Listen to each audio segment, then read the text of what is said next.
Hey guys, welcome back to Toy Garage. In this episode, let's talk about this subcompact semi-auto. It is the Glock Model 42.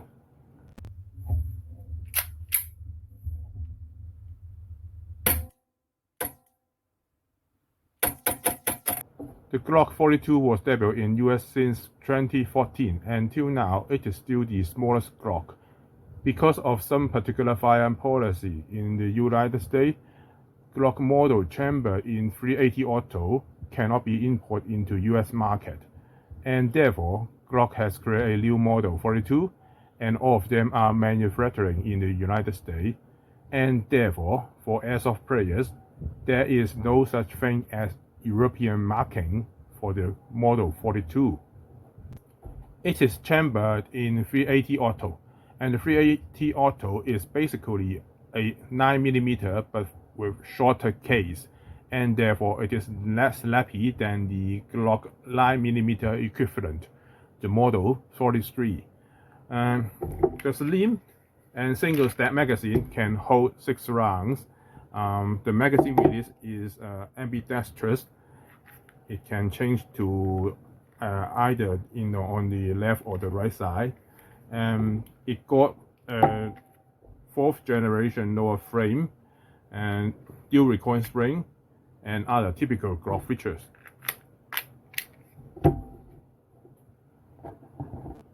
Let's talk about the replica. Nowadays, there are many airsoft companies producing Glock airsoft, but all of them basically use the same design from Tokyo Marui.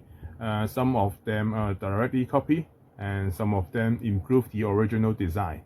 This replica is produced by VFC, a Taiwan airsoft company, and I think VFC has done better job than Tokyo Marui version. Let's check it out. As a Taiwan-made airsoft replica, the slide and the outer barrel are made of metal. I think they are zinc alloy.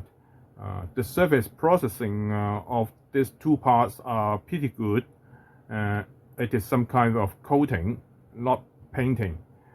Now let me do the unscientific magnet test. But bear in mind that sticky to a magnet doesn't mean something is made of steel. It may be iron, or even some stainless steel does not stick to magnet. But from the rest of this video, I assume it is. Let's start from the exterior. Surprisingly, the dummy extractor is made of steel. Great. And the takedown lever and some basic pins are also made of steel. Great. This is the slide. Near the blowback unit, there are 2 parts in silver color, and they are made of steel too. Pay attention to this part. It is spring load, and it is used to clock the hammer, and it is supposed to be under stress from the hammer. That's good. Speaking of hammer, the real steel Glock is a striker fire design which does not have a hammer, but this replica do. I will keep saying hammer in the rest of this video, and I hope you won't feel odd about that. Okay, it is the dual spring guide rod assembly. Okay, the collar, the base, and the springs are made of steel, and other parts are made of plastic, and the overall weight of this assembly is pretty light. And it is the barrel assembly, and the other barrel, and the actual BB pellet, and the whole housing here. Basically, none of the major parts are made of steel, maybe including some steel screws. Pay attention that there is a lead to spring node hook in here. It will tie the outer and the inner barrel together. I love this design. Okay, for the lower frame assembly, there are 3 parts in silver color, including the trigger link on the right, and the middle here. Should I call it the firing pin? It is used to push and open the gas release valve on the magazine. And on the left here is a part used to reset the firing pin. These 3 parts are made of steel. And of course, the slide stop here and the hammer are made of steel too. And lastly, the silver plate number in here is made of steel. And according to the number of steel parts, it is very good. Now let's check some other goodie. First, the overall fitment of the replica is pretty good. It is compact, it is solid, and when I shake it, not too much noise happened. And without the magazine, the slide is a little bit ruby, but much better after inserting magazine.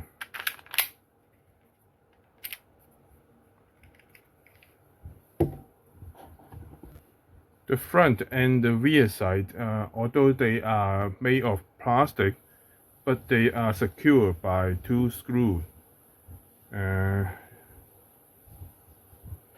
See here, there's a screw here and here. So they are not easy to lose, but at the same time, the rear side is not adjustable. For me, there's no big deal. And there is one extra Easter egg, I call it. Because of the size of the blowback unit, there is a big gap here, right under the slide cover plate here. From this picture, the right is the real steel and the left is my replica. I have highlighted the position of the big gap and you can see the differences. And interestingly, you can see the Glock hammer through the gap in here. Do you see it?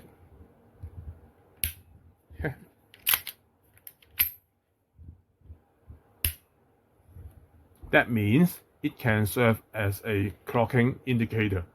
Funny, it will be much effective if you can manage to paint the hammer with some eye-catching color. I have tried that before, but the paint fall off. Now let's check the body. First, through stripping, the slide is not smooth. I don't mean it need to be smooth like silk, but the resistance is not consistent.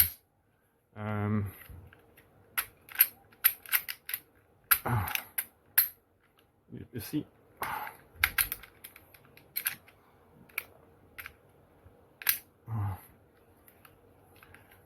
the resistance happens when the hook-up housing is locking in the front insert in the lower frame, and secondly, the hammer is heavy, and it in turn increases the resistance of the slide movement.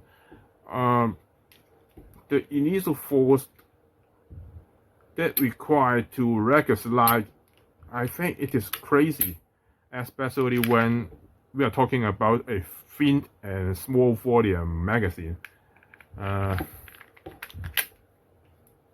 And in addition to the long smooth slide movement, the recoil spring is necessary to be hard too. And although I do think the sound of the slide movement is pretty good. The third bad thing is the insert action of the magazine is not smooth. it happened when this part is a sharp angle part from the magazine. It will head-on collide with the internal of the mag released. Let me show you. In this case, you can't push the magazine in, and unless you turn the magazine a little bit angle in this way, then you can do it. Now let's check the bowback of this pistol.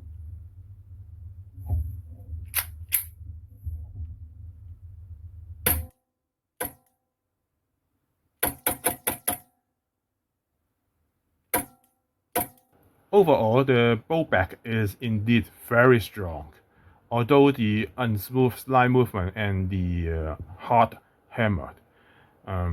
There is another interesting story about this replica. A few years before VFC selling this licensed Glock Model 42 replica, there was another brand called Star Arms. It produced a gas blowback Glock 42 airsoft replica, but some shops will call the brand as Hogwarts, Hogwards, which is very similar to the Hogwarts from the movie Harry Potter, which is Hogwarts. And most interestingly, the package of this replica resembled the outlook of a Bible, and it got a black hard cardboard cover. Borders are in red, and the face was printed with the name as Magic Notebook. You can find the picture from the internet. Imagine a magic notebook from Hogwarts College. Funny. That is the end of this episode. If you like this video, please subscribe, share this video, and hit the like button. Really appreciate for your support. Stay tuned. Bye bye.